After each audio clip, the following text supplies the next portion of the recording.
श्री गणेशाय नमः। श्री सरस्वती माते नमः। श्रीमद् भागवत महापुराण की जय। जय जय श्री राधे श्याम। श्रीमद् भागवत महापुराण द्वितीय स्कंद चतुर्थो अध्याय। राजा का सृष्टि विषयक प्रसन्न और सुखदेव जी का कथा आरंभ। सूत जी कहते हैं, सुखदेव जी के वचन भगवत तत्व का निश्चय कराने वाले थे। उत्तरानंदन राजा परीक्षित ने उन्हें सुनकर अपनी शुद्ध बुद्धि भगवान श्री कृष्ण के चरणों में अनन्य भाव से समर्पित कर दी। शरीर, पत्नी, पुत्र, महल, पशु, धन, भाई, बंधु और निष्कंटक राज्य में नित्य के अभ्यास के कारण उनकी दृढ़ ममता हो गई थी। एक क्षण में ही उन्होंने उस ममता का त्याग कर दिया। शौनकादि ऋषियों महामनस्वी परीक्षित ने अपनी मृत्यु का निश्चित समय जान लिया था, इसलिए उन्होंने धर्म, अर्थ और काम से संबंध रखने वाले जितने भी कर्म थे उनका संन्यास कर दिया। इसके बाद भगवान श्री कृष्ण में सुदृढ़ आत्मभाव को प्राप्त होकर बड़ी श्रद्धा से भगवान श्री कृष्ण की महिमा सुनने के लिए उन्होंने श्री सुखदेव जी से यही प्रश्न किया जिसे आप लोग मुझसे पूछ रहे हैं। परीक्षित ने पूछा, भगवत स्वरूप मुनिवर, आप परम पवित्र और सर्वज्ञ हैं। आपने जो कुछ कहा है वह सत्य एवं उचित है। आप जो जो भगवान की कथा कहते जा रहे हैं त्यों त्यों मेरे अज्ञान का पर्दा फटता जा रहा है। मैं आपसे फिर भी यह जानना चाहता हूँ कि भगवान अपनी माया से इस संसार की सृष्टि कैसे करते हैं। इस संसार की रचना तो इतनी रहस्यमयी है कि ब्रह्मादि समर्थ लोकपाल भी इसके समझने में भूल कर बैठते हैं। भगवान कैसे इस विश्व की रक्षा और फिर संहार करते हैं। अनंत शक्ति परमात्मा किन किन शक्तियों का आश्रय लेकर अपने आप को ही खिलौने बनाकर खेलते हैं। वे बच्चों के बनाए हुए घरोंदों की तरह ब्रह्मांडों को कैसे बनाते हैं और फिर किस प्रकार बात की बात में मिटा देते हैं। भगवान श्री हरि की लीलाएं बड़ी ही अद्भुत, अचिंत्य और इसमें संदेह नहीं है कि बड़े बड़े विद्वानों के लिए भी उनकी लीला का रहस्य समझना अत्यंत कठिन प्रतीत होता है। भगवान तो अकेले ही है। वे बहुत से कर्म करने के लिए पुरुष रूप से प्रकृति के विभिन्न गुणों को एक साथ ही धारण करते हैं अथवा अनेकों अवतार ग्रहण करके उन्हें क्रमशः धारण करते हैं। मुनिवर, आप वेद और ब्रह्म तत्व दोनों के पूर्ण मर्मज्ञ हैं, इसलिए मेरे इस संदेह का निवारण कीजिए। सूत जी कहते हैं, जब राजा परीक्षित ने भगवान के गुणों का वर्णन करने के लिए उनसे इस प्रकार प्रार्थना की, तब श्री सुखदेव जी ने भगवान श्री कृष्ण का बार बार स्मरण करके अपना प्रवचन प्रारंभ किया।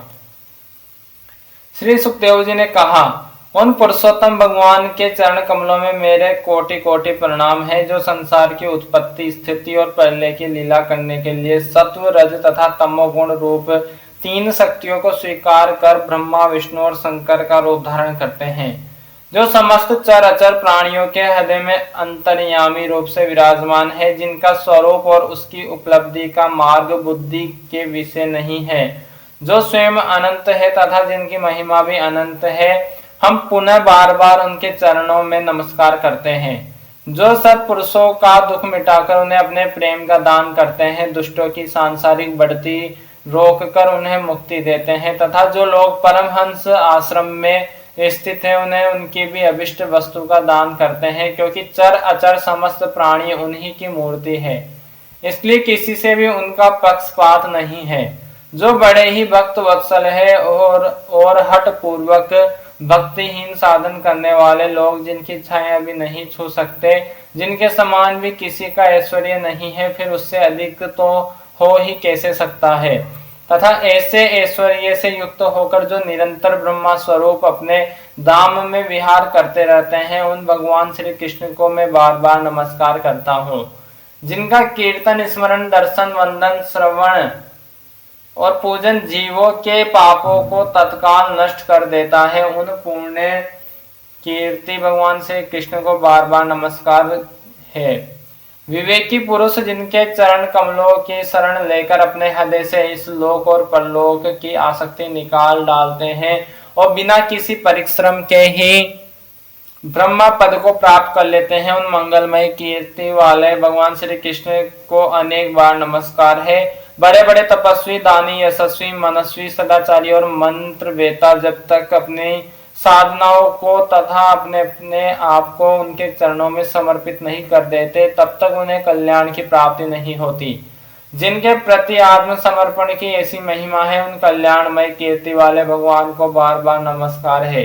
किरात, हूण, आंध्र, पुलिंद, पुलकस, आभिर, कंक, यवन और खस आदि नीच जातियां तथा दूसरे पापी जिनके शरणागत भक्तों की शरण ग्रहण करने से ही पवित्र हो जाते हैं, उन सर्वशक्तिमान भगवान को बार बार नमस्कार है। वे ही भगवान ज्ञानियों के आत्मा है, भक्तों के स्वामी है, कर्मकांडियों के लिए वेद मूर्ति है, धार्मिकों के लिए धर्म मूर्ति है और तपस्वियों के लिए तपस्वरूप है। ब्रह्मा, शंकर आदि बड़े बड़े देवता भी अपने शुद्ध हृदय से उनके स्वरूप का चिंतन करते हैं और आश्चर्यचकित होकर देखते रहते हैं। वे मुझ पर अपने अनुग्रह की प्रसादी की वर्षा करे, जो समस्त संपत्तियों की स्वामिनी लक्ष्मी देवी के पति है, समस्त यज्ञों के भोक्ता एवं फलदाता है, प्रजा के रक्षक है, सबके अंतर्यामी और समस्त लोकों के पालन करता है, तथा पृथ्वी देवी के स्वामी है, जिन्होंने यदुवंश में प्रकट होकर अंधक, वृष्णि एवं यदुवंश के लोगों की रक्षा की है, तथा जो उन लोगों के एकमात्र आश्रय रहे हैं, वे भक्त वत्सल संत जनों के सर्वस्व श्री कृष्ण मुझ पर प्रसन्न हो। विद्वान पुरुष इनके चरण कमलों के चिंतन रूप समाधि से शुद्ध हुई बुद्धि के द्वारा आत्म तत्व का साक्षात करते हैं तथा उनके दर्शन के अनंतर अपनी अपनी मति और रुचि के अनुसार जिनके स्वरूप का वर्णन करते रहते हैं, वे प्रेम और मुक्ति के लूटने वाले भगवान श्री कृष्ण मुझ पर प्रसन्न हो। जिन्होंने सृष्टि के समय ब्रह्मा के हृदय में पूर्व कल्प की स्मृति जागृत करने के लिए ज्ञान के अधिष्ठात्री देवी को प्रेरित किया और वे अपने अंगों के सहित वेद के रूप में उनके मुख से प्रकट हुई। वे ज्ञान के मूल कारण भगवान मुझ पर कृपा करें, मेरे हृदय में प्रकट हो। भगवान ही पंच महाभूतों से इन शरीर का निर्माण करके इनमें जीव रूप से शयन करते हैं और 5 ज्ञानेंद्रिय, 5 कर्मेंद्रिय, 5 प्राण और 1 मन, इन 16 कलाओं से युक्त होकर इनके द्वारा 16 विश्व का भोग करते हैं। वे सर्वभूतमय भगवान मेरी वाणी को अपने गुणों से अलंकृत कर दे। संत पुरुष जिनके मुख कमल से मकरंद के समान झरती हुई ज्ञानमयी सुधा का पान करते रहते हैं, उन वासुदेवावतार सर्वज्ञ भगवान व्यास के चरणों में मेरा बार बार नमस्कार है। परीक्षित, वेद गर्भ स्वयंभू ब्रह्मा ने नारद के प्रसन्न करने पर यही बात कही थी, जिसका स्वयं भगवान नारायण ने उन्हें उपदेश किया था, और वही मैं तुमसे कह रहा हूं। अथ 5वां अध्याय, सृष्टि वर्णन। नारद जी ने पूछा, पिताजी आप केवल मेरे ही नहीं सबके पिता, समस्त देवताओं से श्रेष्ठ एवं सृष्टिकर्ता है। आपको मेरा प्रणाम है। आप मुझे वह ज्ञान दीजिए जिससे आत्म तत्व का साक्षात्कार हो जाता है। पिताजी, इस संसार का क्या लक्षण है, इसका आधार क्या है, इसका निर्माण किसने किया है, इसका प्रलय किसमें होता है, यह किसके अधीन है और वास्तव में यह है क्या वस्तु, आप इसका तत्व बतलाइए। आप तो यह सब कुछ जानते हैं, क्योंकि जो कुछ हुआ है, हो रहा है या होगा, उसके स्वामी आप ही है। यह सारा संसार हथेली पर रखे हुए आंवले के समान आपकी ज्ञान दृष्टि के अंतर्गत ही है। पिताजी, आपको यह ज्ञान कहाँ से मिला, आप किसके आधार पर ठहरे हुए हैं, आपका स्वामी कौन है और आपका स्वरूप क्या है। आप अकेले ही अपनी माया से पंचभूतों के द्वारा प्राणियों की सृष्टि कर लेते हैं। कितना अद्भुत है, जैसे मकड़ी अनायास ही अपने मुंह से जाला निकालकर उसमें खेलने लगती है, वैसे आप अपनी शक्ति के आश्रय से जीवों को अपने में ही उत्पन्न करते हैं, फिर आप में कोई विकार नहीं होता।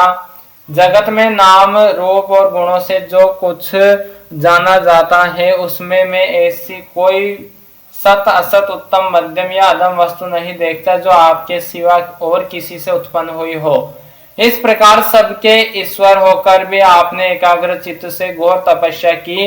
इस बात से मुझे मोह के साथ साथ बहुत बड़ी शंका भी हो रही है कि आपसे बड़ा भी कोई है क्या, पिताजी आप सर्वज्ञ और सर्वेश्वर है, जो कुछ मैं पूछ रहा हूँ वह सब आप कृपा करके मुझे इस प्रकार समझाइए कि जिससे मैं आपके उपदेश को ठीक ठीक समझ सकूं। ब्रह्मा जी ने कहा, बेटा नारद, तुमने जीवों के प्रति करुणा के भाव से भरकर यह बहुत ही सुंदर प्रश्न किया है, क्योंकि इससे भगवान के गुणों का वर्णन करने की प्रेरणा मुझे प्राप्त हुई है। तुमने मेरे विषय में जो कुछ कहा है, तुम्हारा वह कथन भी असत्य नहीं है, क्योंकि जब तक मुझसे परे का तत्व जो स्वयं भगवान ही है जान नहीं लिया जाता, तब तक मेरा ऐसा ही प्रभाव प्रतीत होता है। जैसे सूर्य, अग्नि, चंद्रमा, ग्रह, नक्षत्र और तारे उन्हीं के प्रकाश से प्रकाशित होकर जगत में प्रकाश फैलाते हैं, वैसे ही मैं भी उन्हीं स्वयं प्रकाश भगवान के चिन्मय प्रकाश से प्रकाशित होकर संसार को प्रकाशित कर रहा हूँ। उन भगवान वासुदेव की मैं वंदना करता हूँ और ध्यान भी, जिनकी दुर्जय माया से मोहित होकर लोग मुझे जगत गुरु कहते हैं। यह माया तो उनकी आंखों के सामने ठहरती ही नहीं, जेब कर दूर से ही भाग जाती है, परंतु संसार के अज्ञानी जन उसी से मोहित होकर यह मैं हूँ, यह मेरा है, इस प्रकार बकते रहते हैं। भगवत स्वरूप नारद द्रव्य, कर्म, काल, स्वभाव और जीव वास्तव में भगवान से भिन्न दूसरी कोई भी वस्तु नहीं है। वेद नारायण के परायण है, देवता भी नारायण के ही अंगों में कल्पित हुए हैं और समस्त यज्ञ भी नारायण की प्रसन्नता के लिए ही है, तथा उनसे जिन लोकों की प्राप्ति होती है वे भी नारायण में ही कल्पित है। सब प्रकार के योग भी नारायण की प्राप्ति के ही हेतु है। सारी तपस्याएं नारायण की ओर ही ले जाने वाली है। ज्ञान के द्वारा भी नारायण ही जाने जाते हैं। समस्त साध्य और साधनों का पर्यवसान भगवान नारायण में ही है। वे दृष्टा होने पर भी ईश्वर है, स्वामी है, निर्विकार होने पर भी सर्वस्वरूप है। उन्होंने ही मुझे बनाया है और उनकी दृष्टि से ही प्रेरित होकर मैं उनके इच्छा अनुसार सृष्टि रचना करता हूँ। भगवान माया के गुणों से रहित एवं अनंत है। सृष्टि, स्थिति और प्रलय के लिए रजोगुण, सत्वगुण और तमोगुण, ये तीन गुण माया के द्वारा उनमें स्वीकार किए गए हैं। ये ही तीनों गुण द्रव्य, ज्ञान और क्रिया का आश्रय लेकर मायातीत नित्य मुक्त पुरुष को ही माया में स्थित होने पर कार्य, कारण और कर्तापन के अभिमान से बांध लेते हैं। नारद इंद्रियातीत भगवान गुणों के इन तीन आवरणों से अपने स्वरूप को भली भांति ढक लेते हैं, इसलिए लोग उनको नहीं जान पाते। सारे संसार के और मेरे भी एकमात्र स्वामी वे ही है। मायापति भगवान ने एक से बहुत होने की इच्छा होने पर अपनी माया से अपने स्वरूप में स्वयं प्राप्त काल, कर्म और स्वभाव को स्वीकार कर लिया। भगवान की शक्ति से ही काल ने तीनों गुणों में शोभ उत्पन्न कर दिया, स्वभाव ने उन्हें रूपांतरित कर दिया और कर्म ने महतत्व को जन्म दिया। रजोगुण और सत्वगुण की वृद्धि होने पर महतत्व का जो विकार हुआ उससे ज्ञान, क्रिया और द्रव्य रूप तमह प्रधान विकार हुआ। वह अहंकार कहलाया और विकार को प्राप्त होकर तीन प्रकार का हो गया। उसके भेद है वैकारिक, तेजस और तामस। नारद जी वे क्रमशः ज्ञान शक्ति, क्रिया शक्ति और द्रव्य शक्ति प्रदान है। जब पंच महाभूतों के कारण रूप तामस अहंकार में विकार हुआ, तब उसमें आकाश की उत्पत्ति हुई। आकाश की तन्मात्रा और गुण शब्द है। इस शब्द के द्वारा ही दृष्टा और दृश्य का बोध होता है। जब आकाश में विकार हुआ तब उससे वायु की उत्पत्ति हुई और उसका गुण स्पर्श है। अपने कारण का गुण आ जाने से यह शब्द वाला भी है। इंद्रियों में स्फूर्ति, शरीर में जीवन शक्ति, ओज और बल इसी के रूप है। काल, कर्म और स्वभाव से वायु में भी विकार हुआ, उससे तेज की उत्पत्ति हुई। इस प्रकार इसका प्रधान गुण रूप है। साथ ही इसके कारण आकाश और वायु के गुण शब्द एवं स्पर्श भी इसमें है। तेज के विकार से जल की उत्पत्ति हुई, इसका गुण है रस। कारण तत्वों के गुण शब्द, स्पर्श और रूप में भी इसमें है, रूप भी इसमें है। जल के विकार से पृथ्वी की उत्पत्ति हुई, इसका गुण है गंध। कारण के गुण कार्य में आते हैं। इस न्याय से शब्द, स्पर्श, रूप और रस ये चारों गुण भी इसमें विद्यमान हैं। वैकारिक अहंकार से मन की और इंद्रियों के 10 अधिष्ठातु देवताओं की भी उत्पत्ति हुई। उनके नाम है दिशा, वायु, सूर्य, वरुण, अश्विनी कुमार, अग्नि, इंद्र, विष्णु, मित्र और प्रजापति। तेजस अहंकार के विकार से स्रोत, त्वचा, नेत्र, जिह्वा और घ्राण ये 5 ज्ञानेन्द्रिया एवं वाक, हस्त, पाद, गुदा और जनेन्द्रिय ये 5 कर्मेंद्रिया उत्पन्न हुई। साथ ही ज्ञान शक्ति रूप से बुद्धि और क्रिया शक्ति रूप प्राण भी तेजस अहंकार से ही उत्पन्न हुए। श्रेष्ठ ब्रह्माविद जिस समय ये पंचभूत इंद्रिया, मन और सत्व आदि तीनों गुण परस्पर संगठित नहीं थे, तब अपने रहने के लिए भोगों के साधन रूप शरीर की रचना नहीं कर सके। जब भगवान ने इन्हें अपनी शक्ति से प्रेरित किया, तब वे तत्व परस्पर एक दूसरे के साथ मिल गए और उन्होंने आपस में कार्य कारण भाव स्वीकार करके व्यष्टि समष्टि रूप पिंड और ब्रह्मांड दोनों की रचना की। वह ब्रह्मांड रूप अंडा 1 सहस्त्र वर्ष तक निर्जीव रूप से जल में पड़ा रहा। फिर काल, कर्म और स्वभाव को स्वीकार करने वाले भगवान ने उसे जीवित कर दिया। उस अंडे को फोड़कर उसमें से वही विराट पुरुष निकला, जिसकी जंघा, चरण, भुजाएं, नेत्र, मुख और सिर सहस्त्रों की संख्या में है। विद्वान पुरुष उपासना के लिए उसी के अंगों में समस्त लोक और उनमें रहने वाली वस्तुओं की कल्पना करते हैं। उसकी कमर से नीचे के अंगों में 7 पाताल की और उसके पेड़ों से ऊपर के अंगों में 7 स्वर्ग की कल्पना की जाती है। ब्राह्मण इस विराट पुरुष का मुख है। भुजाएं क्षत्रिय, जांघों से वैश्य और पैरों से शूद्र उत्पन्न हुए। पैरों से लेकर कटी पर्यंत 7 पाताल तथा भूलोक की कल्पना की गई। नाभि में भूलोकों की, हृदय में स्वर्ग लोक की और परमात्मा के वक्ष स्थल में महलोक की कल्पना की गई। उसके गले में जनलोक, दोनों स्तनों में तपोलोक और मस्तक में ब्रह्मा का नित्य निवास स्थान सत्यलोक है। उस विराट पुरुष की कमर में अतल, जंघाओं में वितल, घुटनों में पवित्र सुतल लोक और जंघाओं में तलातल की कल्पना की गई है। एड़ी के ऊपर की गांठों में महातल, पंजे और एड़ियों में रसातल और तलुओं में पाताल समझना चाहिए। इस प्रकार विराट पुरुष सर्वलोक में है। विराट भगवान के अंगों में इस प्रकार वे लोकों की कल्पना की जाती है कि उनके चरणों में पृथ्वी है, नाभि में भूवर लोक है और सिर में स्वर्ग लोक है।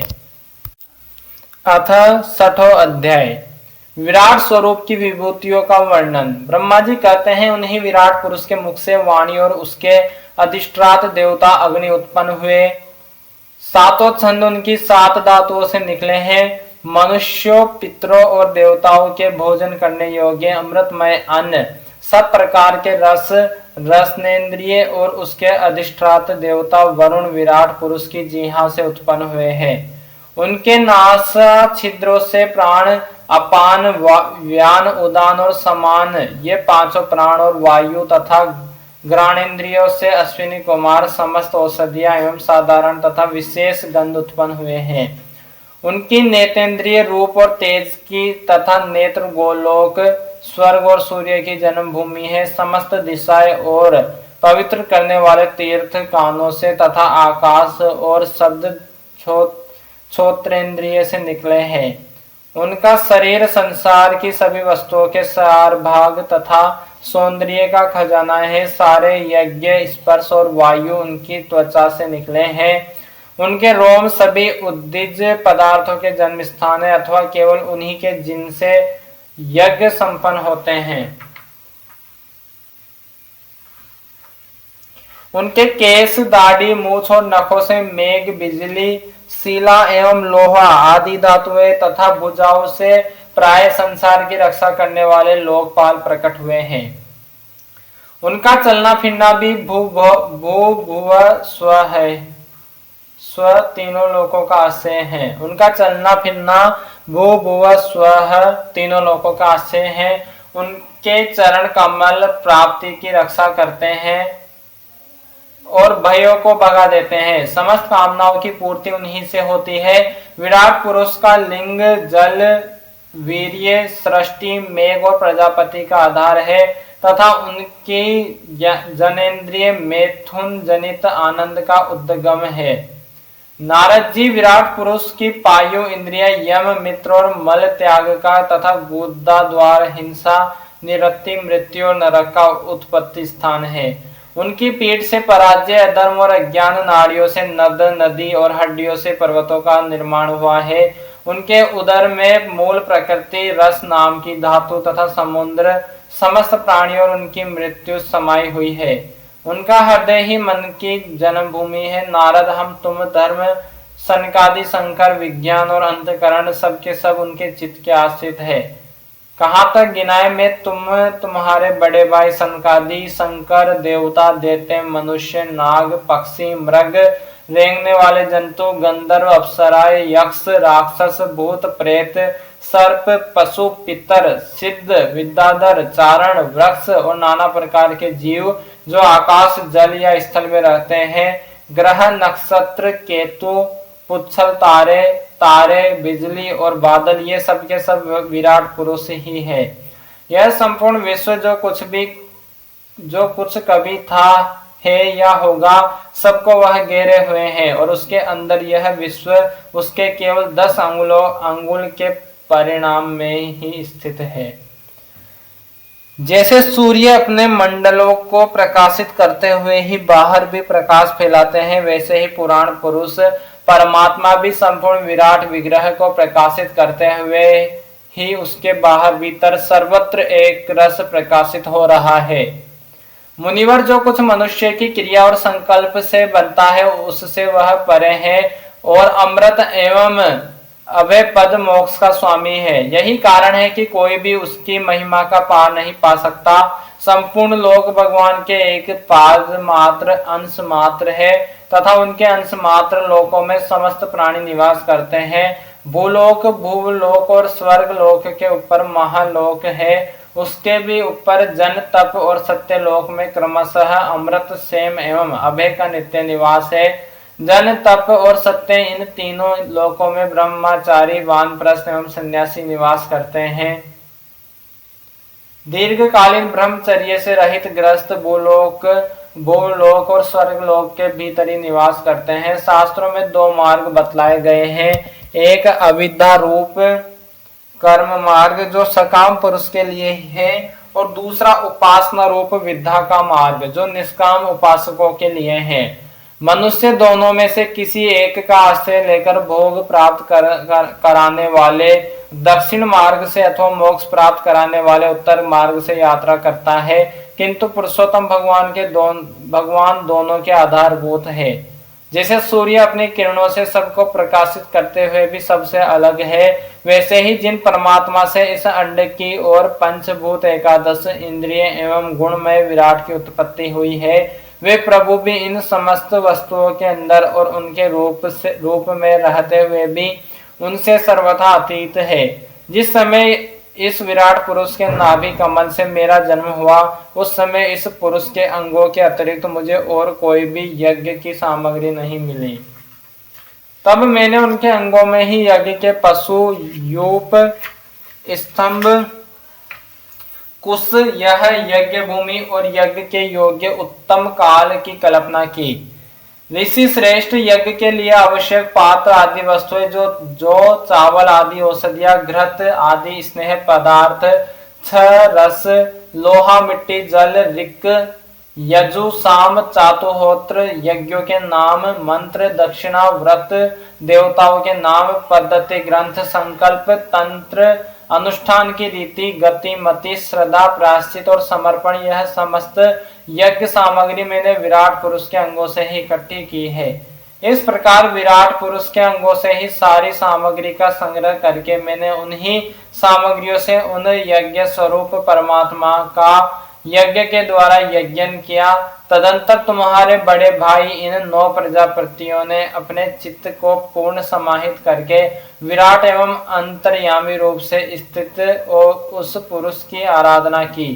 इसके पश्चात समय समय पर मनु ऋषि पितर देवता दैत्य और मनुष्यों ने यज्ञों के द्वारा भगवान की आराधना की। नारद यह संपूर्ण विश्व उन्हीं भगवान नारायण में स्थित है जो स्वयं तो प्राकृत गुणों से रहित है, परंतु सृष्टि के प्रारंभ में माया के द्वारा बहुत से गुण ग्रहण कर लेते हैं। उन्हीं की प्रेरणा से मैं इस संसार की रचना करता हूँ। उन्हीं के अधीन होकर रुद्र इसका संहार करते हैं और वे स्वयं ही विष्णु के रूप से इसका पालन करते हैं, क्योंकि उन्होंने सत्व, रज और तम की 3 शक्तियां स्वीकार कर रखी है। बेटा, जो कुछ तुमने पूछा था उसका उत्तर मैंने तुम्हें दे दिया। भाव या अभाव, कार्य या कारण के रूप में ऐसी कोई भी वस्तु नहीं है जो भगवान से भिन्न हो। प्यारे नारद, मैं प्रेम पूर्ण एवं उत्कंठित हृदय से भगवान के स्मरण में मग्न रहता हूँ। इसी से मेरी वाणी कभी असत्य होती नहीं दिखती, मेरा मन कभी असत्य संकल्प नहीं करता और मेरी इंद्रियां भी कभी मर्यादा का उल्लंघन करके कुमार्ग में नहीं जाती। मैं वेद मूर्ति हूँ, मेरा जीवन तपस्यामय है। बड़े बड़े प्रजापति मेरी वंदना करते हैं और मैं उनका स्वामी हूँ। पहले मैंने बड़ी निष्ठा से योग का सर्वांग अनुष्ठान किया था, परंतु मैं अपने मूल कारण परमात्मा के स्वरूप को नहीं जान सका, क्योंकि वे तो एकमात्र भक्ति से ही प्राप्त होते हैं।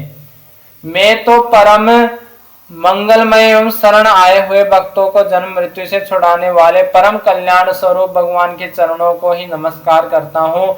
उनकी माया की शक्ति अपार है। जैसे आकाश अपने अंत को नहीं जानता, वैसे ही वे भी अपनी महिमा का विस्तार नहीं जानते। ऐसी स्थिति में दूसरे तो उसका पार पा ही कैसे सकते हैं। मैं और मेरे पुत्र, तुम लोग और शंकर जी भी उनके सत्य स्वरूप को नहीं जानते, तब दूसरे देवता तो उन्हें जान ही कैसे सकते हैं। हम सब इस प्रकार मोहित हो रहे हैं कि उनकी माया के द्वारा रचे हुए जगत को भी ठीक नहीं समझ सकते। अपनी अपनी बुद्धि के अनुसार ही अटकल लगाते हैं। हम लोग केवल जिनके अवतार की लीलाओं का गान ही करते रहते हैं, उनके तत्वों को नहीं जानते। उन भगवान के श्री चरणों में मैं नमस्कार करता हूँ। वे अजन्मा एवं पुरुषोत्तम है। प्रत्येक कल्प में वे स्वयं अपने आप की ही सृष्टि करते हैं, रक्षा करते हैं और संहार करते हैं। वे माया के लेस से रहित केवल ज्ञान स्वरूप है और अंतरात्मा के रूप से एक रस स्थित है। वे तीनों काल में सत्य एवं परिपूर्ण है, न उनका आदि है न अंत है। वे तीनों गुणों से रहित सनातन एवं अद्वितीय है। नारद महात्मा लोग जिस समय अपने अंतःकरण, इंद्रिय और शरीर को शांत कर लेते हैं, उस समय उनका साक्षात्कार करते हैं। परंतु जब असत पुरुषों के द्वारा कुतर्कों का जाल बिछाकर उनको ढक दिया जाता है, तब उनके दर्शन नहीं हो पाते। परमात्मा का पहला अवतार विराट पुरुष है। उसके सिवा काल, स्वभाव, कार्य, कारण, मन, पंचभूत, अहंकार, तीनों गुण, इंद्रिया, ब्रह्मांड, शरीर, उसका अभिमान, स्थावर और जंगम जीव सबके सब उन अनंत भगवान के ही रूप है। मैं शंकर, विष्णु, दक्ष आदि ये प्रजापति, तुम और तुम्हारे जैसे अन्य भक्तजन, स्वर्ग लोक के रक्षक, पक्षियों के राजा, मनुष्य लोक के राजा, नीचे के लोकों के राजा, गंधर्व, विद्याधर और चरणों के अधिनायक, यक्ष, राक्षस, सांप और नागों के स्वामी, महर्षि, पितृपति, दैत्येंद्र, सिद्धेश्वर, दानवराज और भी प्रेत, पिशाच, भूत, कुष्मांड, जल जंतु, मृग और पक्षियों के स्वामी एवं संसार में और भी जितनी वस्तुएं ऐश्वर्य, तेज, इंद्रिय बल, मनोबल, शरीर बल या समा से युक्त है, अथवा जो भी विशेष सौंदर्य, लज्जा, वैभव तथा विभूति से युक्त है, एवं जितनी भी वस्तुएं अद्भुत वर्ण वाली, रूपवान या अरूप है, वे सबके सब परम तत्वमय भगवत रूप ही है। नारद, इनके सिवा परम पुरुष परमात्मा के परम पवित्र एवं प्रधान लीला अवतार भी शास्त्रों में वर्णित है। उनका मैं क्रमशः वर्णन करता हूँ। उनके चरित्र सुनने में बड़े मधुर एवं सर्वेन्द्रिय के दोषों को दूर करने वाले हैं। तुम सावधान होकर उनका रस लो। श्रीमद् भागवत महापुराण की जय। श्रीमद् नारायण भगवान की जय। नारद जी महाराज की जय। सुखदेव जी महाराज की जय। ब्रह्मा जी भगवान की जय। भगवान के विराट अवतार की जय। जय सभी श्रोतागण की जय। हनुमान जी महाराज की जय। कथावाचक की जय। श्री राधे श्याम जी सरकार की जय। श्री सीताराम भगवान की जय। उमापति महादेव की जय। हनुमान जी महाराज की जय। गौ माता की जय। अपने अपने गुरुदेव भगवान की जय। अपने अपने माता पिता की जय। जय जय श्री राधे श्याम। सबको मिले श्री वृंदावन धाम। नमः पार्वती पतये हर हर महादेव।